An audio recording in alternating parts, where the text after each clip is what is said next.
আসসালামু আলাইকুম এভরিওয়ান। তো সবাই কেমন আছেন? আশা করি সকলেই ভালো আছেন। আর আমিও ভালো আছি।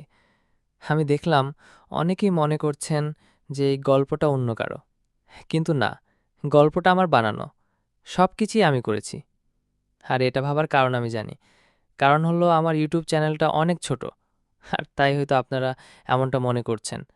আর আমার বন্ধু শাহেদ, ওহো মনে করছে গল্পটা অন্য কারো। তো অনেক কথা হলো, এখন গল্পে যাওয়া যাক। তুই ছাড়া কিছু চাইনি, পার্ট নাম্বার 2। বৃষ্টিটা হঠাৎ করেই শুরু হয়ে গেল। আকাশটা যেন আগে থেকেই জানত আজ কিছু একটা হবে। সকাল থেকে আবহাওয়াটা অদ্ভুত, কখনো মেঘ, কখনো হালকা রোদ, আর এখন হঠাৎ এক ঝলক বৃষ্টি। কলেজ ছুটির ঘণ্টা বাজার পরেই ভিড় বেড়ে যায় গেটের দিকে। ছাত্রছাত্রীরা ছাতার নিচে ছুটছে, কেউ বা ছাতা নিয়ে ভিজতে ভিজতে হাঁটছে। আরিয়ান দাঁড়িয়েছিল সেই পুরনো জায়গায়, জানালার পাশে, বৃষ্টির দিকে তাকিয়ে। মনটা আজ কেমন যেন চুপচাপ।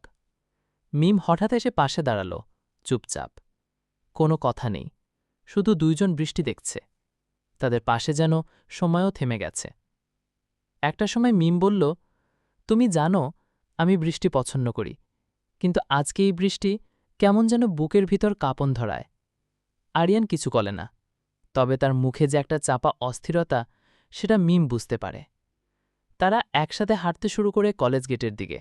রাস্তা ভিজে গেছে, পা ফেলে ফেলে চলা যাচ্ছে না ভালো করে, কিন্তু দুজনেই হেঁটে চলেছে ধীর পায়ে।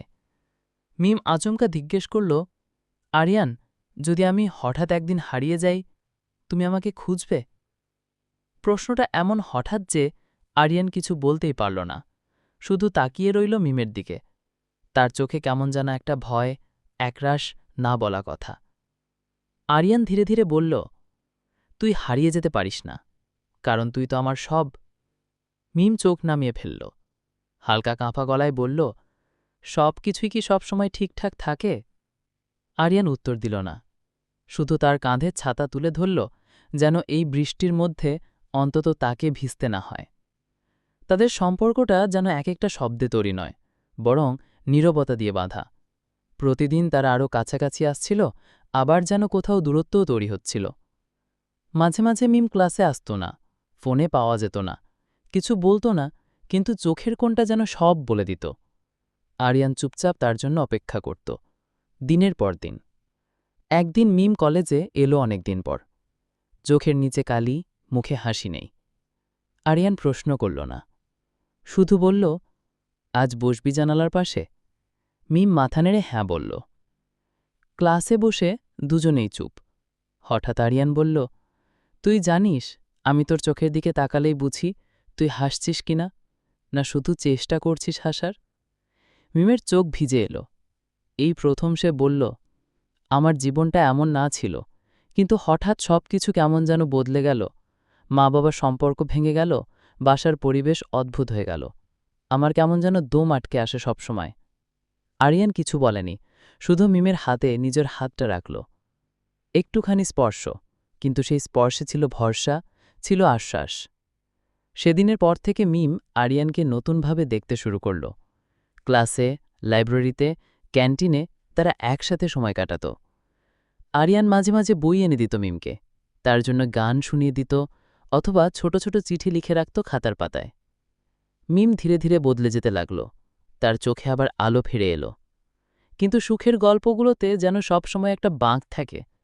একদিন মিম জানালো, তার বাবা তাকে অন্য শহরে পাঠাতে চাইছেন, মায়ের কাছে, ঢাকার বাইরে। আরিয়ান শুনে যেন হিম হয়ে গেল। তাকে কিছুতেই বলা যাচ্ছে না, থাকো, যেও না, কারণ এই সমাজ, এই বাস্তবতা সব কিছু আটকে রাখে। মিম বলল, তুমি বললে কি আমি থেকে যেতে পারি? আরিয়ান চুপ করে থাকল কিছুক্ষণ, তারপর বলল, আমি যদি সেলফিশ হতাম, বলতাম থেকো, কিন্তু আমি চাই না তুই পরিবারের থেকে দূরে থাকিস। তুই চাইলে আমি অপেক্ষা করব সারা জীবন।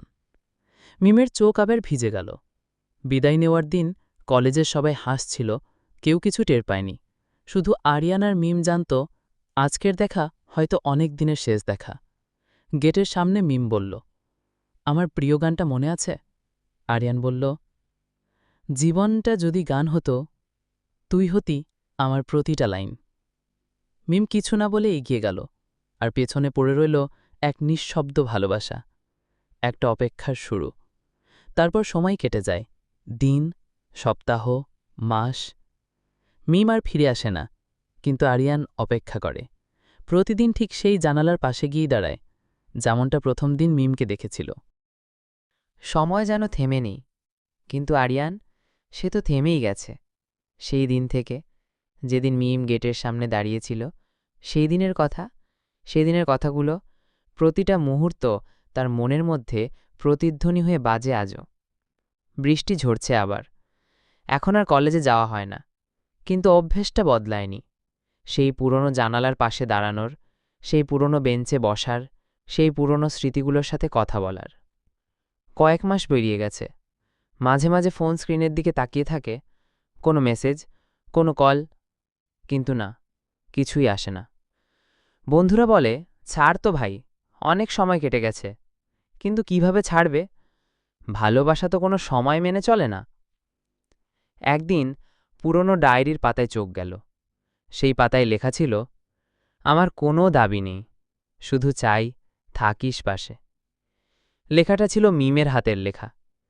আরিয়ান চোখ বন্ধ করে অনেকক্ষণ বসে থাকে। কেন যেন মনটা ভারী হয়ে যায়। রাত গভীর হলে একা একা হাঁটতে বের হয় আরিয়ান। শহরের ফাঁকা রাস্তায় যেন এক একটা স্মৃতি খুঁজে ফেরে। প্রতিটা রাস্তায়, প্রতিটা মোড়ে তাদের এক একটা গল্প আছে। এভাবে চলতে চলতে একদিন পুরনো এক বন্ধুর কাছ থেকে খবর পেল, জানিস, মিম ফিরছে শহরে, ওর পড়াশোনার জন্য আবার এদিকে আসবে হয়তো। খবরটা শুনে যেন বুকের ভেতর কেঁপে উঠল, কিন্তু সেই সাথে ভয়ও জমে উঠল। এতদিন পরে যদি দেখা হয়, যদি কথা হয়, তাহলে কি আগের মতো থাকবে সব, নাকি শুধু এক অপরিচিত মুখ হয়ে যাবে তারা? দিন যায়। একদিন কলেজের গেটের সামনে দাঁড়িয়েছিল আরিয়ান। অভ্যেস হয়ে গেছে। হঠাৎ এক টুকরো চেনা গলার শব্দ কানে এলো, আরিয়ান। পেছন ফিরে তাকাতেই মিম দাঁড়িয়ে, মুখটা যেন একটি শুকনো, তবে চোখে সেই চেনা আলোর ঝলকানি। দুইজনের মাঝে কয়েক মুহূর্তের নীরবতা। তারপর মিম এগিয়ে এলো। এই এতদিন পরে? গলা কেঁপে উঠল মিমের। আরিয়ান বলল, তুই এলি? আমি তো জানতাম না। মিম একটু হাসার চেষ্টা করল। হ্যাঁ এলাম, কিন্তু জানি না সব আগের মতো থাকবে কিনা। আরিয়ান একদম সরল গলায় বলল, আমার কাছে তো সবকিছু আগের মতোই রয়ে গেছে, সময় শুধু বদলেছে, মন তো না। মিমের চোখ ভিজে গেল। তুমি জানো আরিয়ান, আমি কতবার ভেবেছি তোমায় একটা মেসেজ দেব, একটা ফোন করব, কিন্তু সাহস পাইনি। ভেবেছি হয়তো তুমিও বদলে গেছো। কিন্তু আজ যখন গেটের পাশে দাঁড়ানো দেখলাম, মনে হলো এই জায়গাটা, এই অপেক্ষাটা এখনো রয়ে গেছে। আরিয়ান কিছু বলল না, শুধু এক পা এগিয়ে গিয়ে মিমের দিকে তাকিয়ে রইল। চোখের ভাষাই বলল সব কথা। সেদিন সন্ধে পর্যন্ত তারা হাঁটল শহরের ফাঁকা রাস্তায়। কোনো তাড়াহুড়ো নেই, কোনো জিজ্ঞাসা নেই, শুধু এক একটা মুহূর্ত যেন এক একটা পুরনো অনুভূতিকে জাগিয়ে তুলছিল। মিম বলল, তুমি জানো আরিয়ান, আমার এই পৃথিবীতে কোনো নিশ্চয়তা নেই, সবকিছু যেন এত অনিশ্চিত লাগে। কিন্তু জানো, কোন একটা জিনিস আমার মনে সবসময় স্থির থেকেছে? আরিয়ান বলল, কি? মিম ধীরে বলল, তোমার জন্য আমার অনুভূতিটা। চোখ ভিজে গেল দুজনের। কিছু বলা যায় না এমন মুহূর্তে। তারপর কফি শপের এক কোনায় বসে তারা দুজন চুপচাপ বসে রইল। চারপাশের কোলাহলে তাদের নিঃশব্দ ভালোবাসাটা যেন আরও বেশি জেগে উঠছিল। আরিয়ান বলল, তুই কি আবার হারিয়ে যাবি? মিম মাথা নেড়ে বলল, এইবার নয়, এইবার আমি আর হারাবো না, যদি তুমি থাকো পাশে। আরিয়ান বলল, আমি তো কখনোই যাইনি মিম, তুই তো জানিস। মিম বলল, আমারও তো একটাই চাওয়া ছিল, কিন্তু হয়তো অনেক দেরি হয়ে গেল বুঝতে। তারা আবার হাঁটতে লাগল, নতুন করে, যেন নতুন করে সব শুরু হবে আজ থেকে। কিন্তু মনের ভেতরে একটা প্রশ্ন তখনও ঘুরছে, এই নতুন শুরু, এই নতুন ভোর, এবার কি শেষ পর্যন্ত থাকবে, নাকি আবার কোথাও হারিয়ে যাবে? এইখানে শেষ হলো পার্ট 2। দেখা হবে পার্ট 3-এ। আর শেষে একটা কথা বলতে চাই, যারা চ্যানেলে নতুন তাড়াতাড়ি সাবস্ক্রাইব বাটনটা টিপে দাও, আর ভিডিওটা ভালো লাগলে লাইক আর বন্ধুদের সাথে শেয়ার করতে ভুলো না। তোমরা সবাই যদি আমার পাশে থাকো তাহলে এই ছোট্ট চ্যানেলটা বড় হতে বেশি দিন লাগবে না। বেশি কথা হয়ে গেল, এখন বাই। আসসালামু আলাইকুম।